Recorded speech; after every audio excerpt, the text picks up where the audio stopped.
Welcome to Ladies in Tech with Lauren Deal and Kelly Mack, a show by women for women, breaking the IT stigma by empowering, inspiring, and highlighting ladies in tech. Let's join the ladies in the studio now for today's episode. Welcome to Ladies in Tech, our 10th and final episode of Season 1. How exciting. In Ladies in Tech, we empower women to rise to their highest potential in their tech careers, but also inspire women to get involved with a tech career if maybe it's a new idea for you. I'm your host, Lauren Deal, and I'm a TV host. I was a teacher for 10 years, but I'm also so enthusiastic about pursuing my dreams of being in the tech field with so many different certifications offered at ITProTV. But I'm not alone. I'm joined with Kelly Mack. Welcome, Kelly. Hey, how are you? Great. Good to see you again, Lauren. I'm so excited about episode 10. You know, we've come through a lot with Ladies in Tech, and in the process, I've learned a lot about cloud management and ITIL4 foundations, AMCS, acquiring, managing cloud services, and I'm just so grateful for this show and this platform to be able to inspire and touch and reach other fellow women in the tech field. So let's get to it. Oh, my word. Well, this is such a fun episode because to wrap up our first season, which is so crazy to even say, we've done so many different topics in the tech field, different various jobs you could do, different roles. We've interviewed some powerful women, Kelly. Oh my gosh, we have, absolutely. And we've talked about everything from virtual reality to augmented reality. Oh my gosh, who was our first? Cheryl was our first guest. Cheryl Janda, yes. Shout outs to her, yeah, and she's a project manager. So we kind of explored the IT field and tech field and different jobs. And today we're going to talk about the top 5 highest paying jobs in IT and tech. So if you're ready to get to it, I know I am. I am so ready, and I'm excited because we're going to start backwards. We're going to inch down to the number 1 spot, but these are referenced for the top 5 in 2022, so very, very recent. Yes. So let's just jump right in. So what's number 1, or what's number 5, Kelly? Okay, and keep in mind this changes because everything in tech changes like the weather. That's true. So number 5 is software architect. Now, a software architect optimizes the development process by making design choices and dictating technical standards such as coding, tools, and platforms. And I know you've had interest in the past of coding. Yes. So a software architect is making typically about $114,000 a year. Wow. And that's on the low end, by the way. Now, the skills required for a software architect are data modeling and understanding of software architecture, good programming skills, and strong analytical skills as well. That's impressive because, you know, I feel like in a lot of the jobs that we've talked about in this first season, you know, coding definitely pops up and just an understanding of programming. And to know that we joke and say it's the low end, but I mean, that's the 6-figure club. That's doing amazing. And if that's just your start, that's a great place to start. Absolutely. Yeah. $114,000 a year? Yep. I think that's a great salary. I feel like that feels very nice. Yes.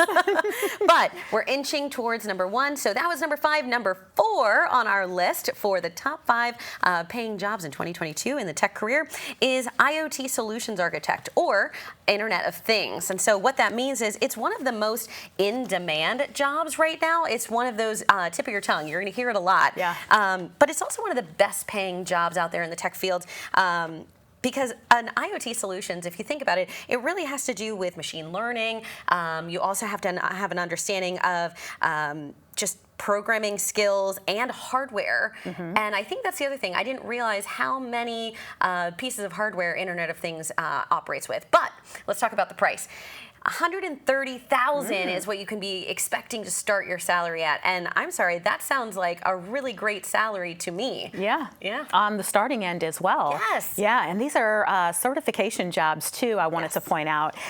Moving on to number 3 when it comes to the top 5 paying jobs in IT and tech for the first quarter of 2022, a big data engineer. Now, a big data engineer plans, designs, and manages the entire life cycles of large-scale developments and deployments of big data applications. Wow. So this salary starts around $140,000. And the skills required of big data architects are understanding of Hadoop, Spark, NoSQL, as well as data warehousing technologies. So if that's your wheelhouse, that average job is paying about $150,000, or I should say that average salary is about $140,000 for a big data engineer. That actually sounds, it's so interesting to see all the different roles and what they're doing, what their skills are needed, and then how that affects their salary as well. Fascinating, fascinating. So that was number 3. Guess what, Kelly? Number 2 is blockchain engineer. And I thought this was very interesting because they, they specialize in developing and implementing architecture and solutions for blockchain technology, which I think is an interesting career path in itself because it's using Ripple and R3, Ethereum, as well as Bitcoin. And I think when I think of blockchain, my mind first goes to Bitcoin. Right. But there are so many other applications that work with that. Yeah. But this is also high demand. This is something that is talked about quite a bit. And so this job is something that you might want to look into, especially because the salary starts at $150,000, Kelly. Yeah. That's good money. Great money. All right. So it's time for the #1 most paying job of 2022 in the IT and tech arena. And that job is, drum roll, it's a data scientist, actually. So a data scientist is the highest paying tech job across industries and sectors. And there's been about a 29% increase in demand for data scientists. So, a lot of tech jobs and IT jobs are based on demand, and that also has a lot to do with how much you're worth salary-wise, too. Right. So a data scientist analyzes and interprets complex data to help organizations make better and more timely decisions, which is so important. Time management, managing the budget, so on and so forth, working with the numbers. And this job pays, on the low end, $150. On the low end, and that's like a beginning salary, $150,000. So you're saying when you start that day, that's what you're signing on. Wow. Typically, yes. Wow. I have to say, all of these, so that was our top 5, by the way. Right. Very impressive careers. But I think it's so interesting, understanding a lot of the certifications can get you in a lot of different pathways. Yes. And having basic programming skills, coding skills, understanding different software, and having the certification lingo, I think is such a powerful way to get your foot in the door as well. So, here at IT Pro, there are so many different learning pathways. You just have to choose your interest, and it leads you. So, Lauren, ironically, I was talking to one of our students today and one of our subscribers of ITProTV, and he was telling me how he actually had degrees with IT degrees, as well as computer science degrees, but he couldn't land a job. And then he took some courses here at ITProTV. He got his certifications, and now he has a great job with a Fortune 500 company working in the cloud management. So I think that was quite amazing to hear that because, he couldn't get what he needed with his degree, but he got it with our certifications. But I think that's such a powerful thing because I think our whole generation has been pushed towards degrees and that college pathway. But nowadays, instead of spending the money and having to pay that back for the education that might not even land you the interview. Now, we're saying if you got a degree, fantastic, we're happy for you. But if that's just not in your cards, certifications are typically a lot less money, and you can bundle quite a bit together. You can. And it can expedite your process into getting a career a little bit faster. You might not have the same time constraints as you might with a degree. So I love hearing from our students because it kind of puts it into perspective that this is real. But you know what? We have so many courses here at ITProTV for you to check out. And so if you just want to log in and try a free membership, that's a possibility. Or if you are finding some of these courses to be of interest to you, you can sign up and actually follow along with a learning platform that's built for you. So that's exciting, and you can have a certification that gets you one of these top paying jobs. But we have a lit tip with Sophie. So Sophie, what is our lit tip of the week?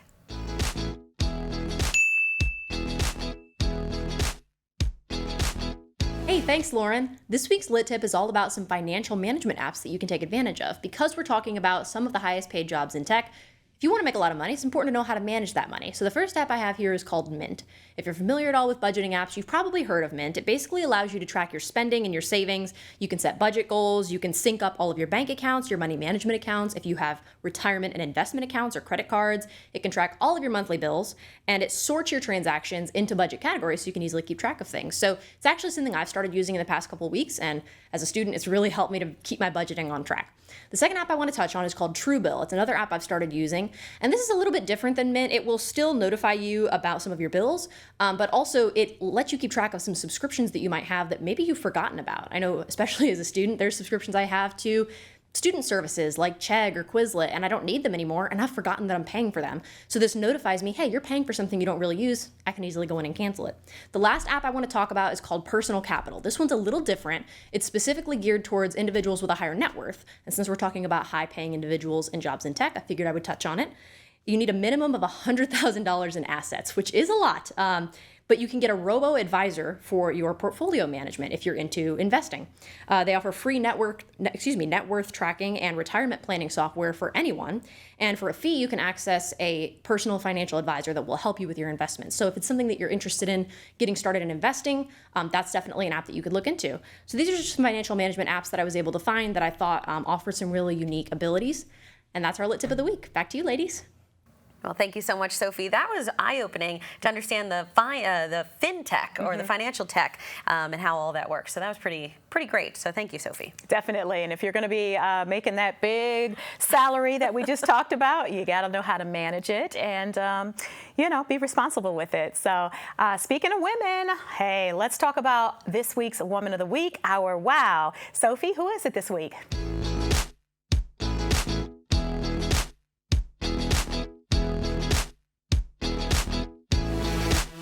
Hey, thanks, Kelly. This week's Woman of the Week is Whitney Wolfe Herd. You actually might have heard of her. She's the one that founded Bumble, which is a super popular dating app. It's focused on women, and so women make the first move. But Whitney got her start way back in college. She started a business selling bamboo totes to benefit areas that were affected by the BP oil spill. Then she started a second business called Tender Heart, which was dedicated to raising awareness around human trafficking. And after she graduated, she traveled to Southeast Asia, where she worked with orphanages. So even in her early 20s, she was doing a ton of humanitarian work. But later in her life, she became the vice president of marketing for Tinder, which is another dating app that's super popular. She eventually resigned there to pursue the idea of a dating app catered towards women. That's when she founded Bumble in 2014. And now 7 years later, Bumble topped $13 billion in valuation after listing shares on the NASDAQ exchange. And because we're talking about Women of the Week, a couple weeks ago, we talked about moms in tech. This is something I wanted to mention. When she rang the NASDAQ bell, she actually had her 18-month-old son on her hip with her. And I just thought that was so sweet. In February 2021, she was actually the world's youngest current female self-made billionaire when she took Bumble public.